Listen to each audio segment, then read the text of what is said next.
Graça e paz, irmãos e irmãs, amém? Aleluia, vamos continuar na presença do nosso Deus. Abra suas Bíblias, por favor, no livro de 1 Coríntios, na carta, Na carta que Paulo escreveu. 1 Coríntios, capítulo de número 15, nós vamos ler dos versículos 19 a 22. 1 Coríntios, capítulo 15, nós vamos ler do versículo 19 até o versículo de número 22. À medida que você for encontrando, por favor, tenha a bondade de se colocar de pé. Todos que puderem, fiquem de pé. Então, 1 Coríntios 15, 19 a 22, a Gabi fará a leitura do texto sagrado. Leiamos. Se a nossa esperança em Cristo se limita apenas a esta vida, somos os mais infelizes de todos os homens. Mas, de fato, Cristo ressuscitou dentre os mortos, sendo Ele as primícias dos que dormem. Visto que a morte veio por um homem, também por um homem veio a ressurreição dos mortos. Porque assim como em Adão todos morreram, assim todos serão vivificados em Cristo. Amém. Coloque a sua mão no coração. Vamos pedir a bênção do Espírito Santo que nós acabamos de cantar. Santo Espírito, és bem-vindo aqui. Pai, nós temos esperança, Deus, de proclamarmos essa palavra confiados no Senhor. Nós temos esperança de que cada irmão que aqui está, cada irmã, quer receber do Senhor uma palavra de vida, uma palavra de mudança e uma palavra de esperança. Usa-nos, ó Deus, capacita-nos, faz com que o Teu Espírito Santo realmente fale através de nós. Faça queimar os nossos corações, em nome de Jesus. Amém. Pode sentar, queridos. O título da pregação dessa noite é Natal, Fidelidade e Esperança. Natal, fidelidade de Deus e esperança. Diga comigo, Natal, fidelidade de Deus e esperança a nós. Meus queridos, nós estamos exatamente uma semana do Natal e nós precisamos constantemente lembrar qual é o sentido do Natal para nós cristãos. Há um cântico antigo dos nossos corinhos, como a gente chamava antigamente, que diz, o cântico chama Nas Estrelas, do Vencedores por Cristo. E há uma estrofe do cântico que diz, eu sei o sentido do Natal. A história tem o seu lugar. Cristo veio para nos salvar. Tudo Ele é para nós. Amados, nós precisamos olhar para o Natal a partir de uma perspectiva, como eu acabei de falar aqui, de fidelidade de Deus e de esperança nossa. Porque o texto que aqui acabamos de ler, que a Gabi fez a leitura para nós, Paulo está cessando um cochicho na igreja de Coríntios. Se você ler o capítulo 15 inteiro de 1 Coríntios, você vai perceber que o que está acontecendo aqui é que alguém lá naquela igreja tinha levantado um boato de que Jesus não ressuscitaria. E vocês sabem que há uma luta terrível do diabo contra a igreja. E o diabo, ele ataca de dentro para fora e de fora para dentro. E ele ataca de fora para dentro porque acha espaço. E de dentro para fora porque no meio da comunidade nós temos diversos tipos de pessoas. Nós temos pessoas com fé já constante, com reflexões já feitas. Mas também nós temos pessoas com fé e com cabeça fraca. Isso é um processo normal, elas não podem ser jogadas fora, nem serem desprezadas. Mas há pessoas que são facilmente manipuladas no meio da comunidade, e há outras que deixam ser usadas pelo diabo. Então alguém lá na igreja de Coríntios começa a dizer assim: olha, vocês estão aqui pregando ressurreição, mas eu quero lembrá-los de que Jesus não vai ressuscitar. Jesus já esteve aqui, Jesus já foi embora.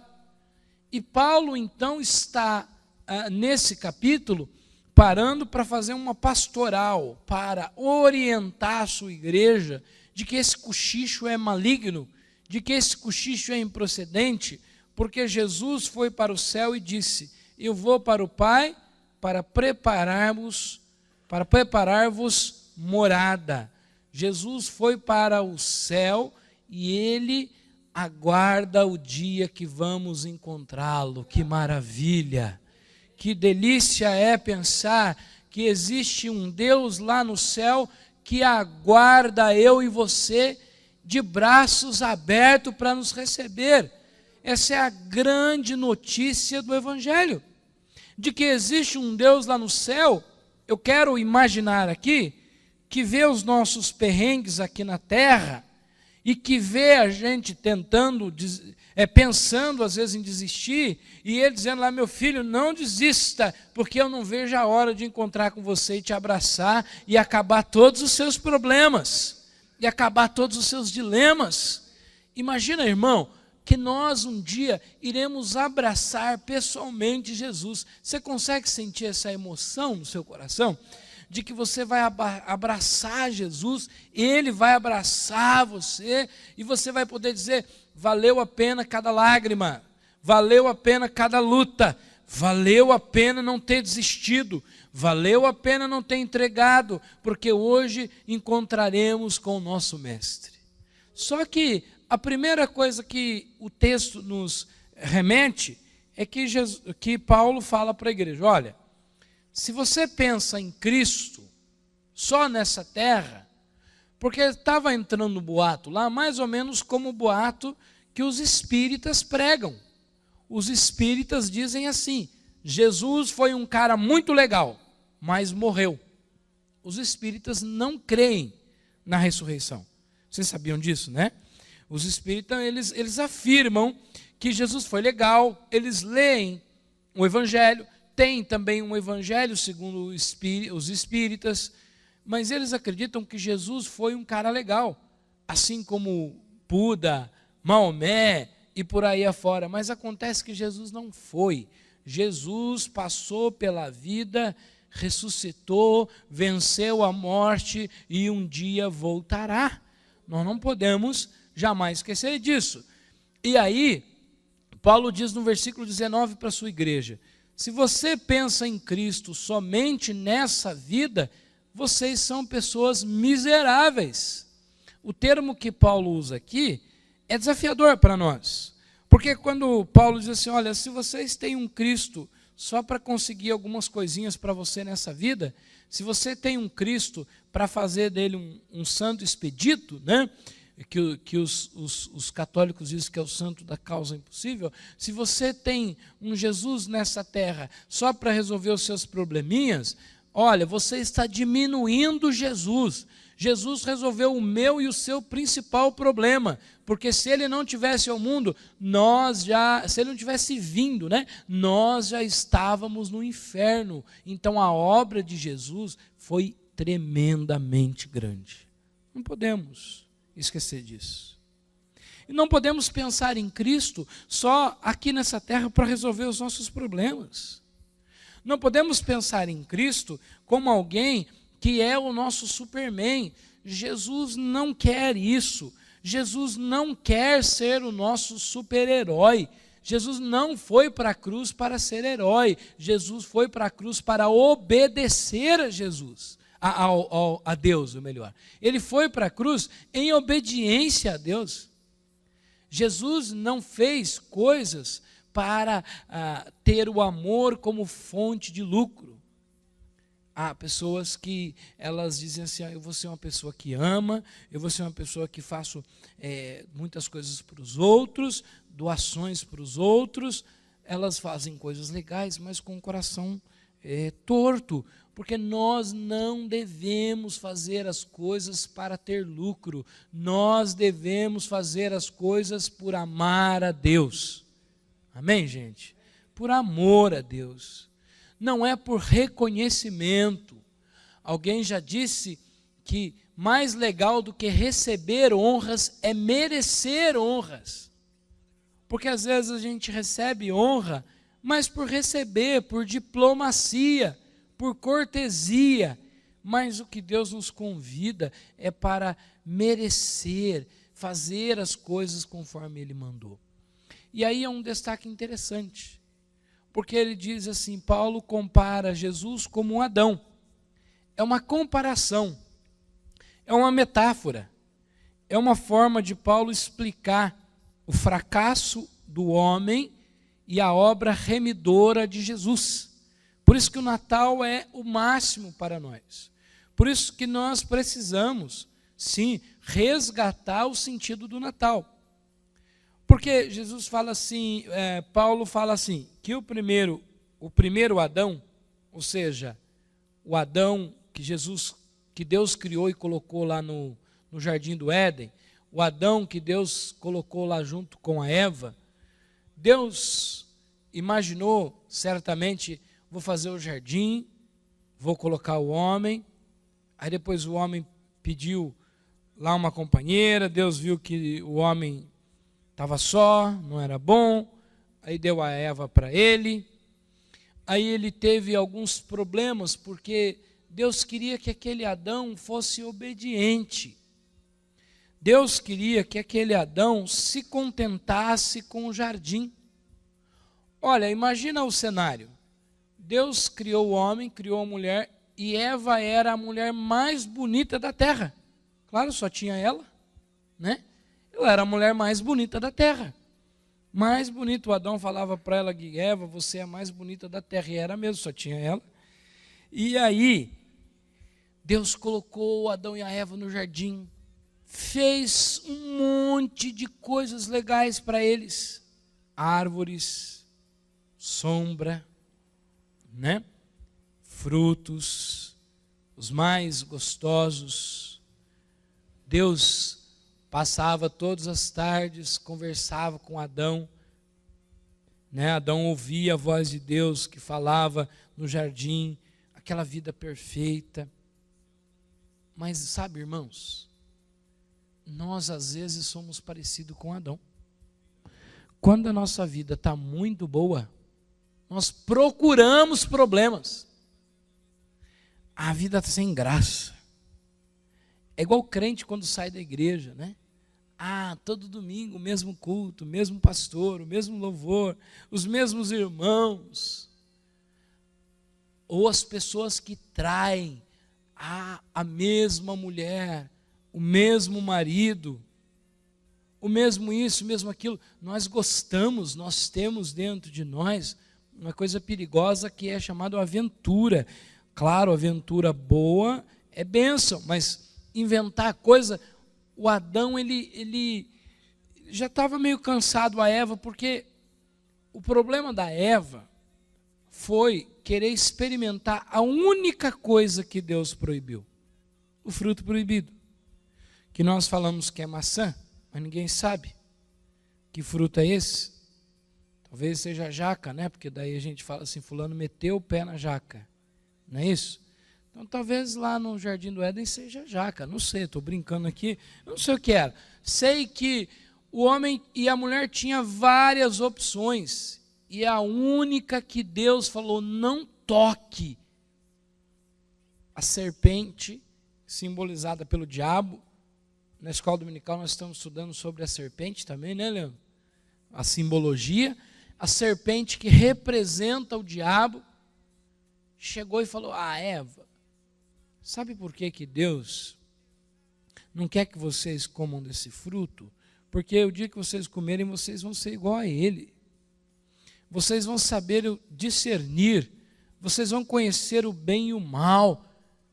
Ou seja, a serpente seduz a Eva por uma coisinha básica, uma coisinha que seduz a gente como um vírus, que quando você vê, já tomou conta de você. A Eva foi seduzida por uma desgraça chamada poder.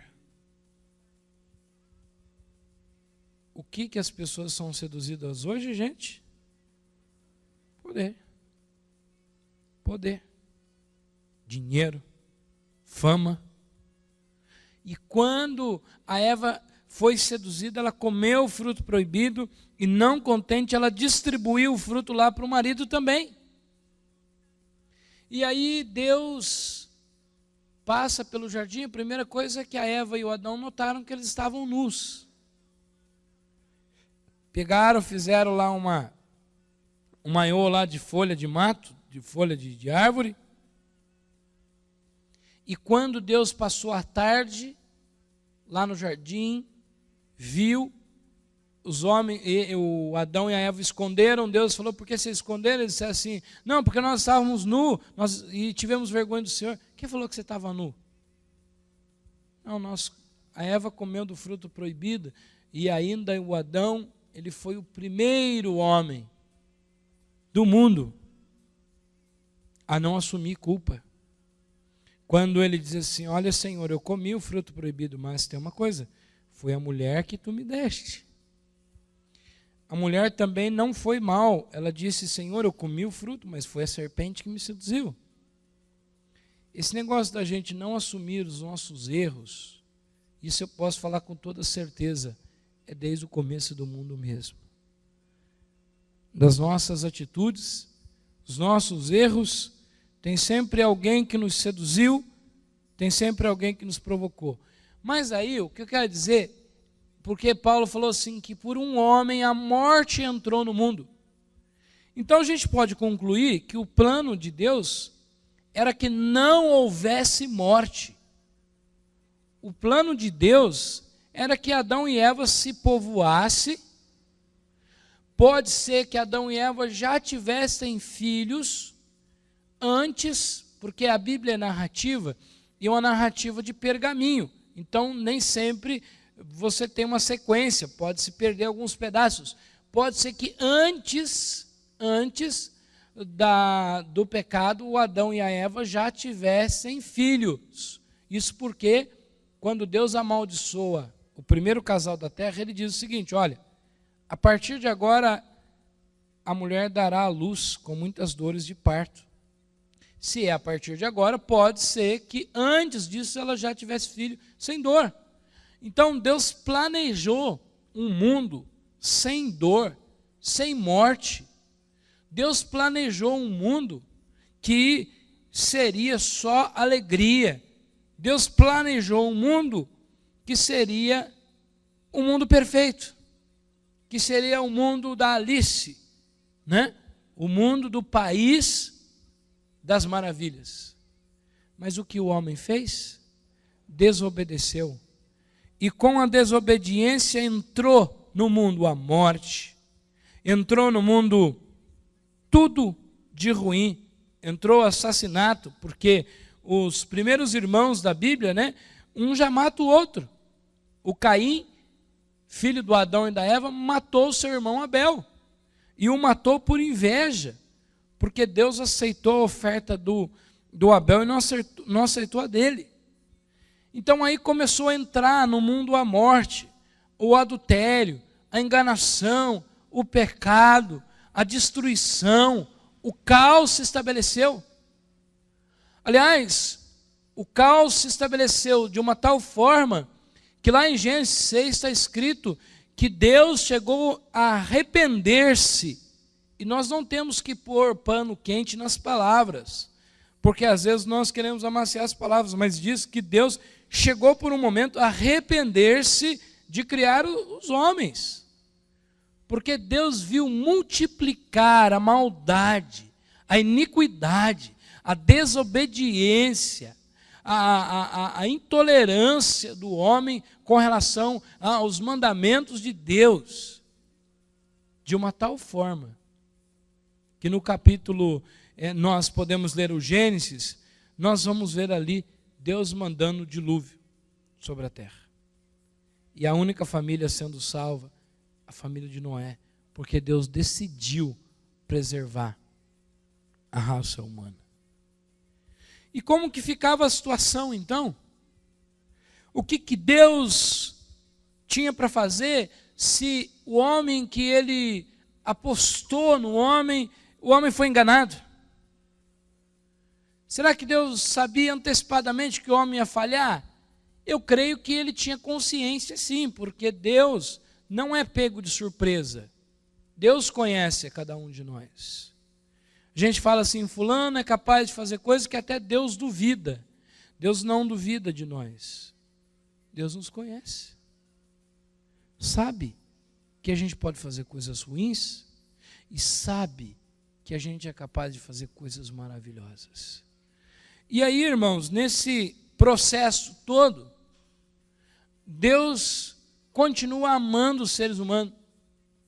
Há pessoas que não entendem uma leitura do Antigo Testamento, elas veem um Deus iracundo, um Deus carrasco, mas na verdade, se você fizer uma leitura séria, você vai ver que o amor de Deus sempre esteve presente no Antigo Testamento.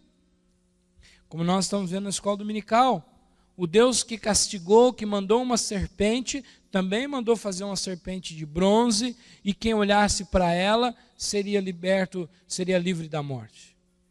A misericórdia nunca afastou de Deus, porque Deus é amor, misericórdia e justiça. Amém, irmãos? Essas marcas de Deus nunca o tiveram longe.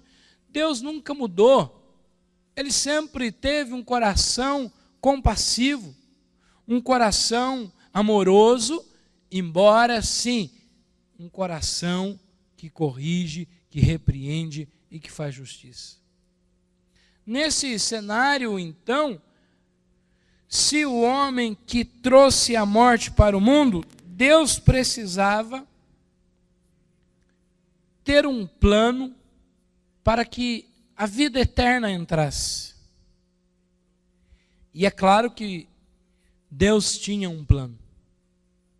Nós podemos imaginar aqui, não tem assim um relato bíblico, pelo menos da forma que eu vou dizer, mas nós podemos imaginar assim, que lá no céu Deus pensa assim, olha, eu tenho que mandar alguém para a terra, porque eu vou salvar aqueles que em mim confiam. É por isso que o salmista Davi diz assim, que o Senhor salva o que neles confia. O Senhor não abandona as pessoas que o amam. O Senhor não leva a sua fé na brincadeira. E eu imagino que Deus chega lá no céu, lá conversando, porque há um mistério aqui. O Pai, o Filho e o Espírito Santo sempre existiram. Não é que, de repente, Deus resolveu criar Jesus. Jesus já estava no céu com Deus. O Pai, o Filho e o Espírito Santo são três e são um. É uma verdade que nós cremos pela fé. E Jesus, quando Deus está lá dizendo o que eu vou fazer para salvar o meu povo, como eu vou fazer, eu posso entender que Jesus chega e diz assim, olha Deus, se por um homem entrou a morte, entrou o pecado, por outro vai entrar a salvação, a santidade e o perdão. Vai entrar. Eu vou. Eu posso imaginar que Jesus estava lá no céu, o céu maravilhoso, por mais que a gente possa ler livros sobre o céu, que a gente possa imaginar como vai ser o céu, ninguém pode passar perto de tudo que é o céu. O céu é algo que só chegando lá para a gente ver como é bom. Existem coisas das quais nós não temos explicação.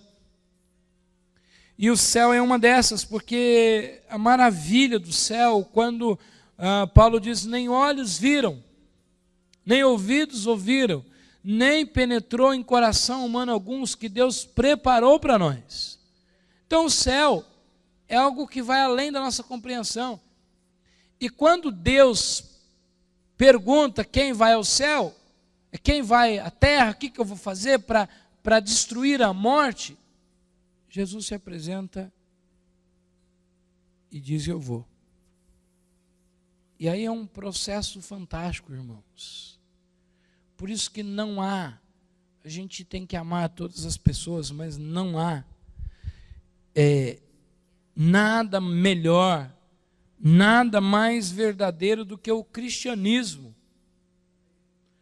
Vocês já ouviram falar que Buda nasceu, ressuscitou? Vocês já ouviram falar que Maomé ressuscitou?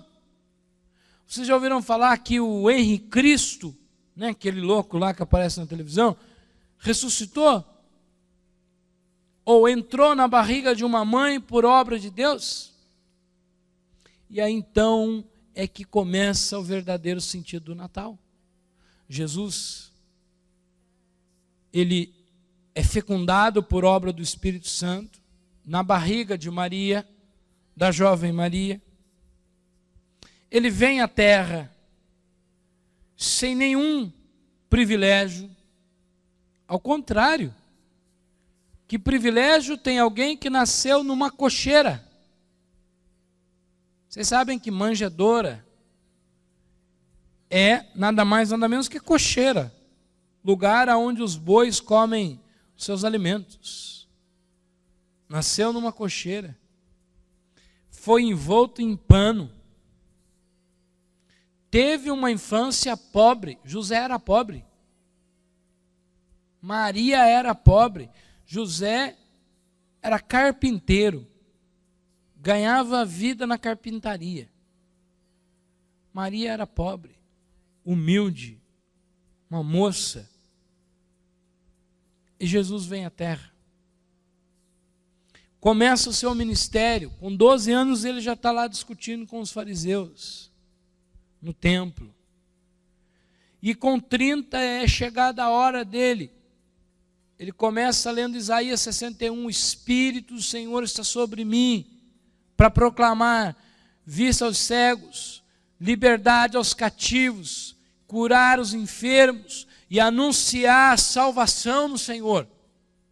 Ele começa o seu ministério e em 3 anos ele faz o que não foi feito em 1000 anos, sei lá quantos 1000 anos.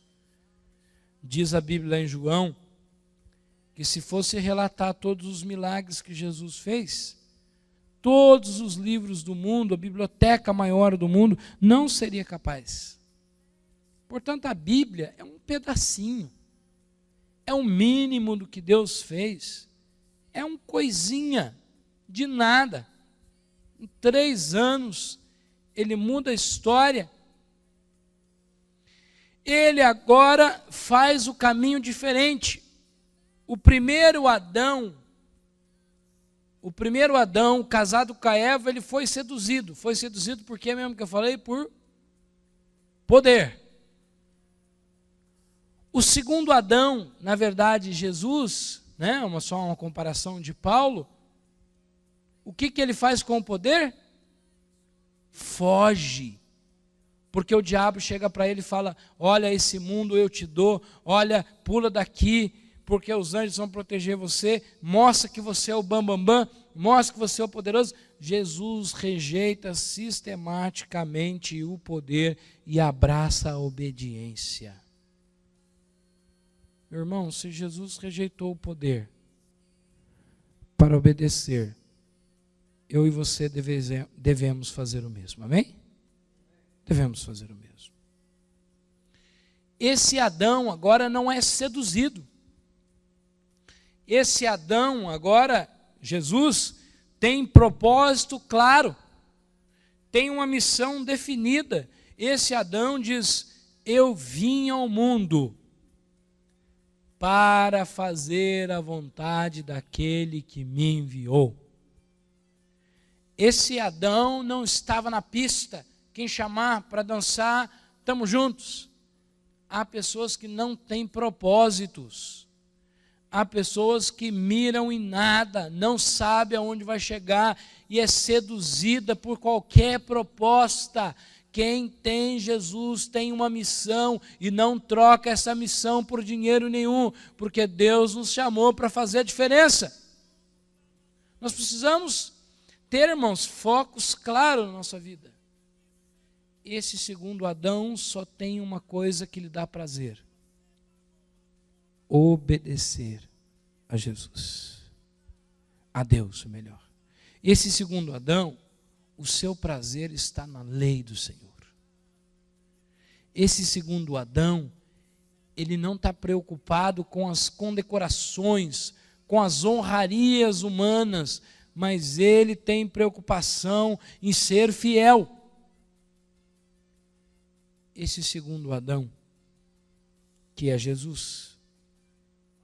Comparação, claro, vocês estão entendendo que isso é uma comparação de Paulo. Esse segundo Adão vai para a cruz, não foge, morre e ressuscita para nos dar salvação. Então, irmãos, qual é o sentido do Natal para nós? Por isso que eu disse no começo da pregação de que Natal é fidelidade e esperança.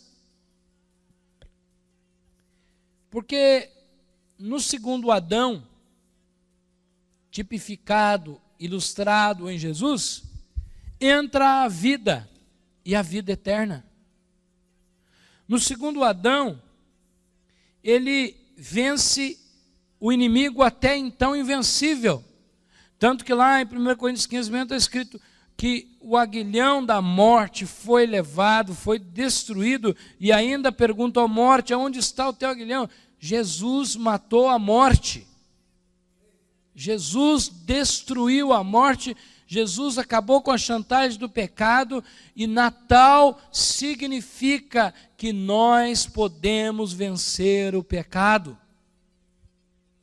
O que significa Natal para nós?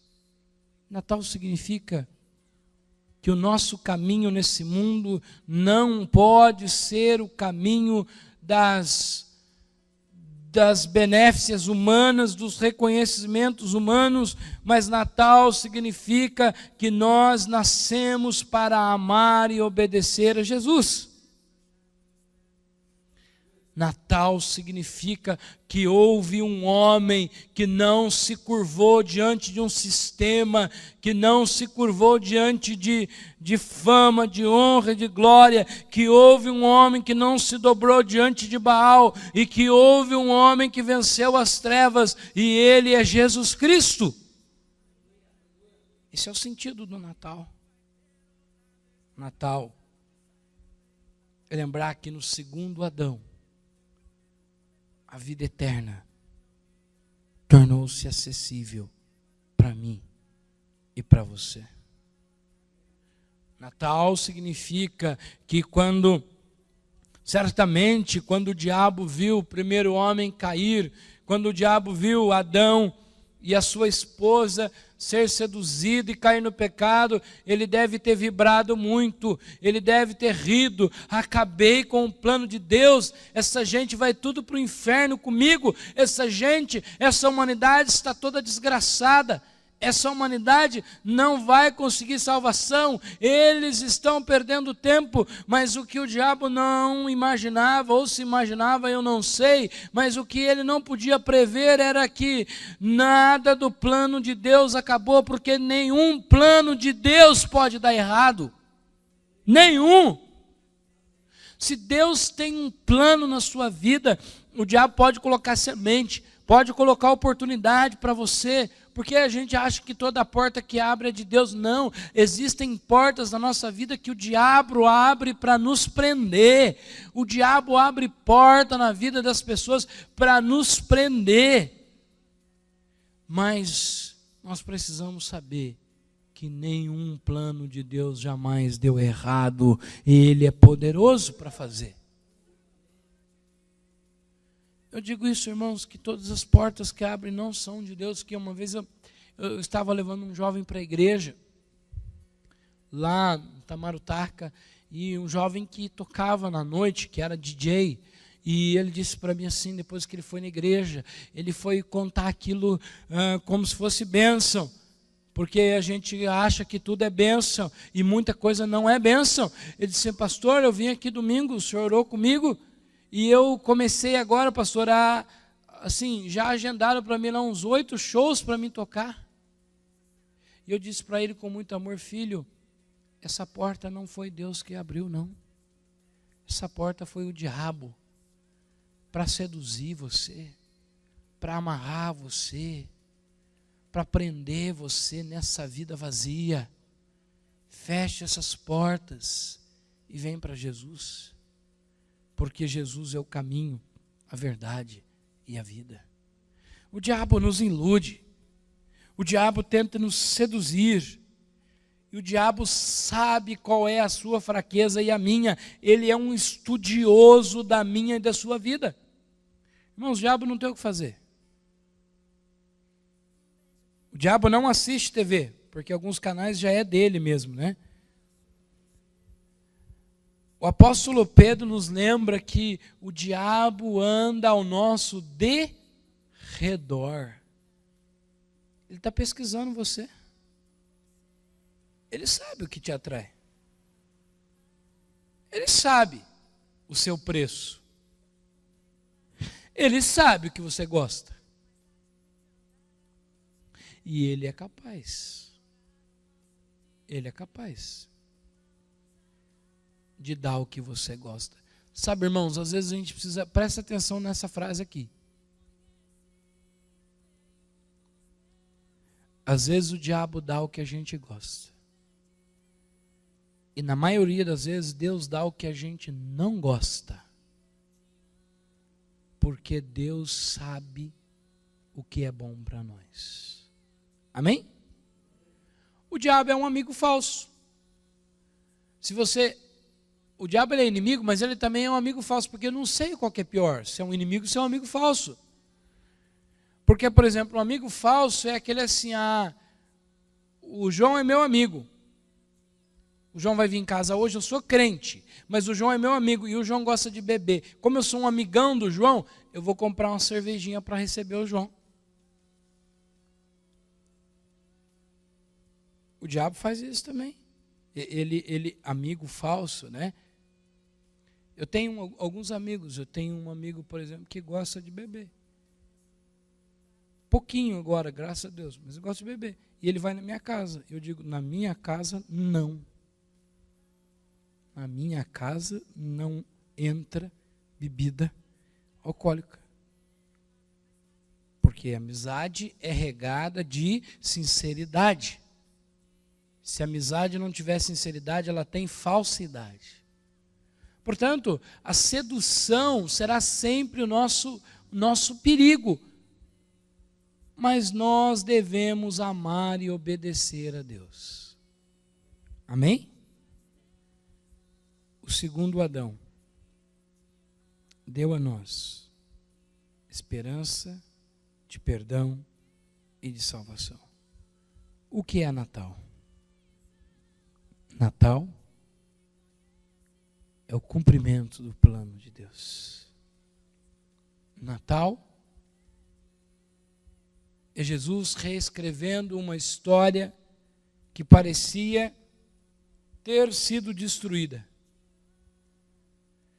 que parecia ter acabado os sonhos de Deus, mas não acaba nunca. Natal é a negação de nós mesmos e o abraçar o ministério de Jesus Cristo. Amém? O Natal não é bebida. O Natal não é comida. Embora a gente pode beber um refrigerante, pode comer, pode beber um suco, que é melhor para a saúde. Podemos jantar juntos na igreja, como a gente vai fazer. Mas Natal é, sobretudo, morrer para nós e nascer para Jesus. Eu quero chamar o louvor aqui. Nós poderíamos fazer aquela música que diminua eu e que ele cresça em mim. Dá para fazer? Dá, Patrícia? Então venham cá. Quero pedir a você que coloque-se de pé no seu lugar neste momento.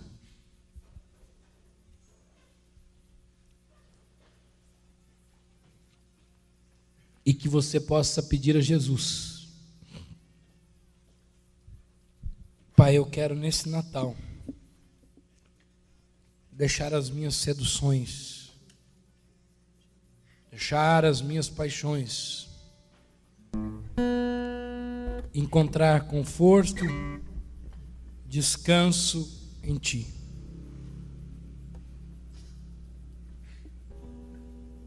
Ouçamos um pouco dessa música e que nosso espírito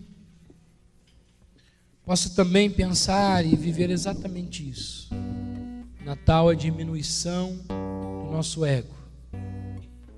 Natal, como cantaram os anjos, Natal é tempo de glória a Deus.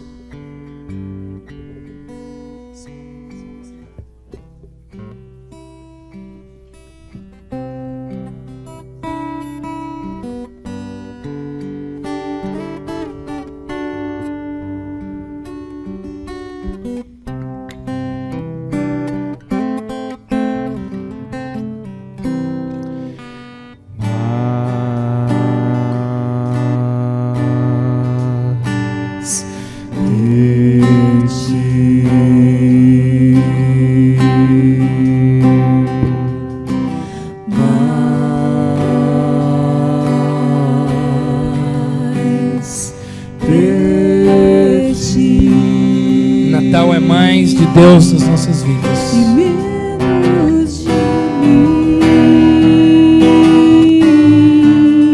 Menos de mim. Menos de mim. E Menos de mim.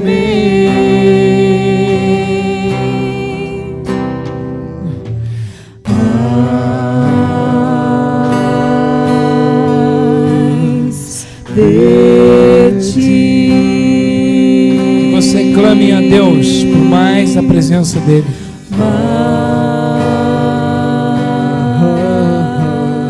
Mais de ti. Menos de mim. E menos de mim. E menos de mim. E menos de mim.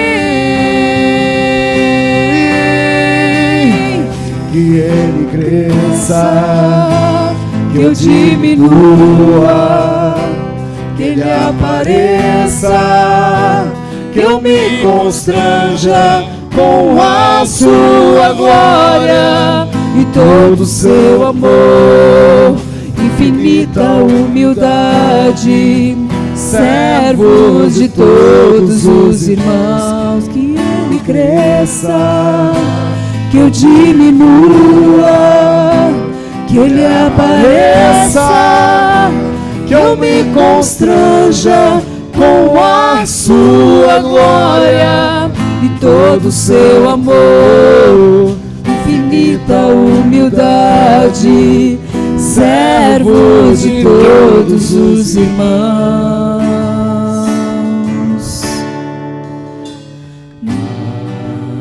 Senhor, Natal é lembrar, ó Pai, de que o segundo Adão, representado em Jesus Cristo, escolheu o caminho da obediência, escolheu o caminho da humilhação, escolheu o caminho do servir. Que nós nessa noite, ó Pai, façamos opção por desprezar o poder humano e buscar o poder do alto, Senhor, para obedecer, para proclamar vidas, para anunciar a salvação. Abençoe os teus filhos e filhas nessa noite, que a palavra não seja roubada pelo diabo, mas que ela encontre lugar nos nossos corações, em nome de Jesus, em nome de Jesus, amém, Senhor.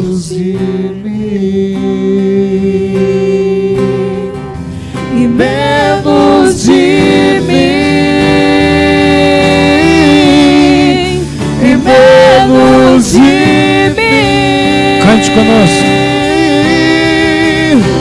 Que Ele cresça, que eu diminua, que Ele apareça, que eu me constranja com a sua glória e todo o seu amor, infinita humildade, servo de todos os irmãos. Que Ele cresça, que eu diminua, que Ele apareça, que eu me constranja com a sua glória e todo o seu amor, infinita humildade, servo de todos os irmãos.